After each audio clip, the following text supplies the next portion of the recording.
All right, we're going to start here with Dartmouth after a 4-0 win in the semifinals, advancing to tomorrow's 5 o'clock championship game. First, we're going to start with head coach Reid Cashman with an opening statement. Then we'll go to questions for the student athletes. We'll send the student athletes downstairs and go to questions for Coach. So, Coach, opening statement on the win. Yeah, I think first of all, I just want to thank Orda, Lake Placid. It's been a great couple of days up here, first class, all the way through. Congrats to JF and Clarkson on a really good playoff by them in a well-fought game. And we have so much respect for how they're coached, how hard they play, the group of guys they got over there. It was the game that we expected. When they were on early, our guys weathered it, and I was really proud of how we responded. And we didn't have to wait till the end of the first period. I thought we got going there the second half of the first and turned into a really good hockey game. Obviously, tremendous penalty kill effort by our group. Could have got away from us. And then just total team effort, up and down the lineup. And we are grateful to be in Lake Placid, and we are grateful to be playing tomorrow night. Thanks, Coach. Questions for the student athletes? Josh, you want to start?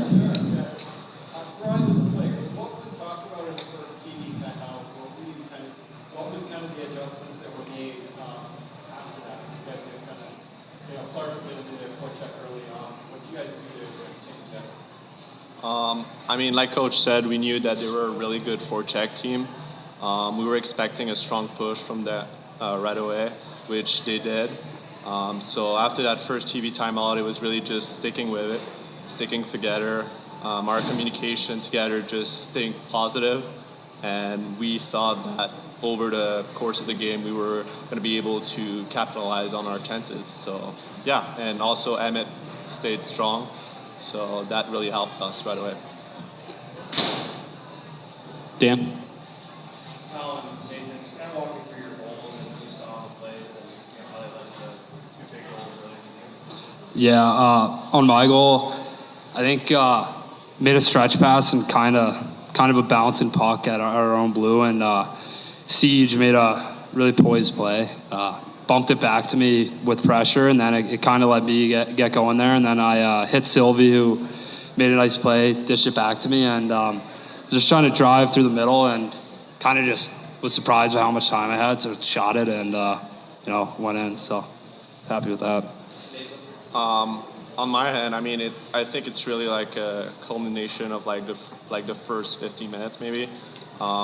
We got a puck deep. Timmy stayed on the blue. We kept the puck. And then we knew that they were playing in man-on-man defense, so Krause made a cut.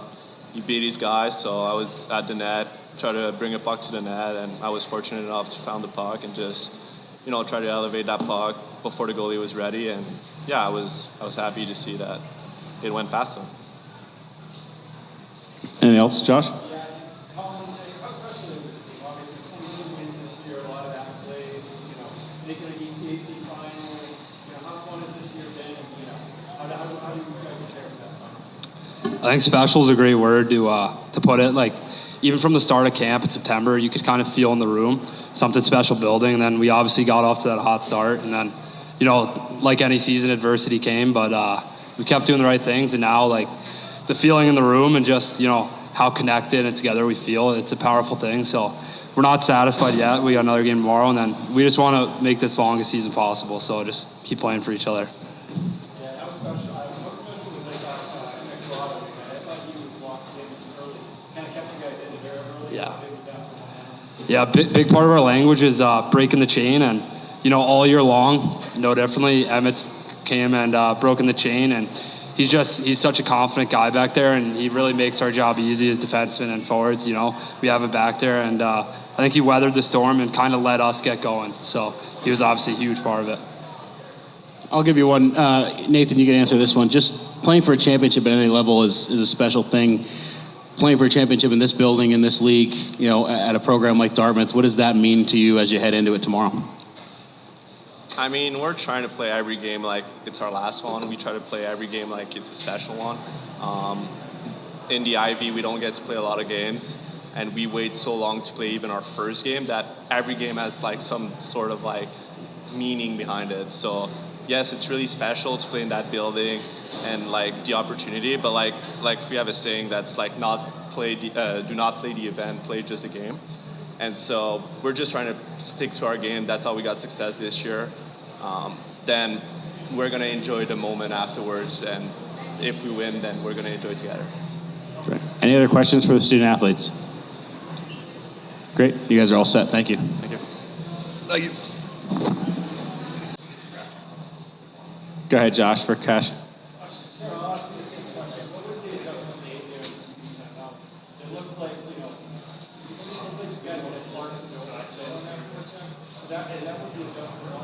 I gotta be honest. We didn't make an adjustment. I didn't say anything. It was the language on our bench. We try to prioritize our opponent's strengths, right? Like any other coaching staff, and we think they're the best forechecking team in the league. You saw what they did to Quinnipiac last weekend, and so we spent a lot of time on the forecheck and whether we can come out the strong side or the weak side, and because they're 1 and 2 are so aggressive, and then they reload, and their D and their 3 are in the middle. It just provides issues, and so there was an adjustment. We had to execute better. They were executing what their strength was, and we had a plan to try to negate that, and we had to execute it better. And I give our guys a lot of credit. We talk a lot about how we communicate with each other on the bench, how we communicate with ourselves in those moments, and it was a really.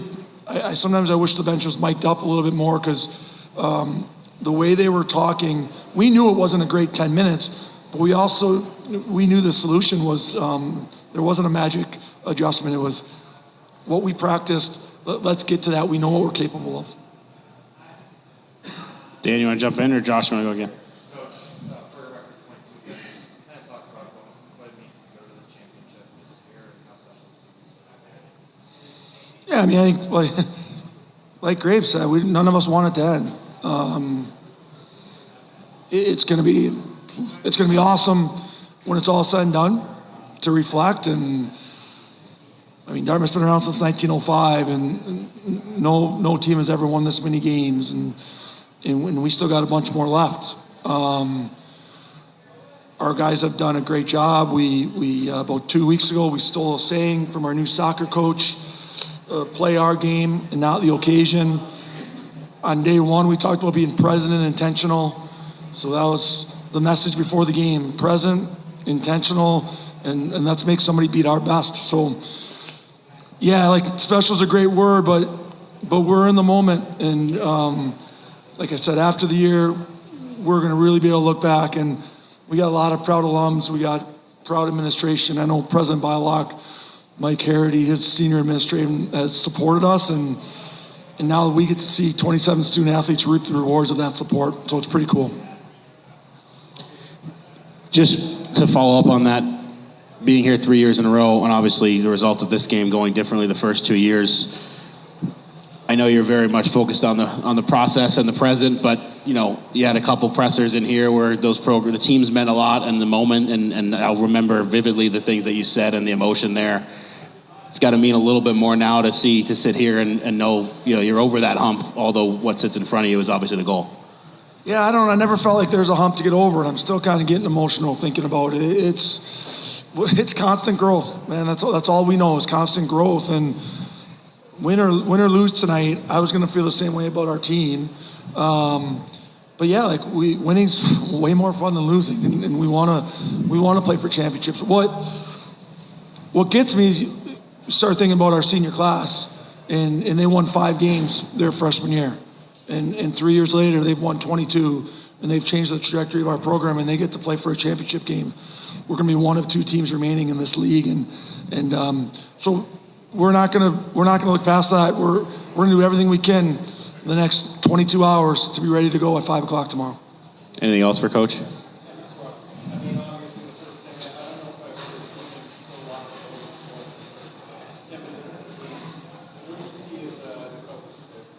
Same thing you saw. I mean, it was. Sometimes you give up shots and you're okay with it. You're like, it's perimeter and he's seeing everything. It'll be interesting to do the chances because it was grade A's. That game could have gotten away from us. And his competitive spirit, his confidence, his IQ and his ability to read plays. He had to fight through some traffic. He had to anticipate where the rebound was and where that guy was gonna shoot. He made a great save in the third on the PK, where he stayed on his feet, because they made that same pass and he beat the pass and he stayed up, and they elevated the puck and it just hit him in the shoulder. So he's seeing the puck really well right now. We need to do a better job tomorrow night, no matter who we play against, to protect him a little bit more. But yeah, good goalies make for good coaches. Anything else? Coach, thank you. Good luck tomorrow. All right, appreciate it.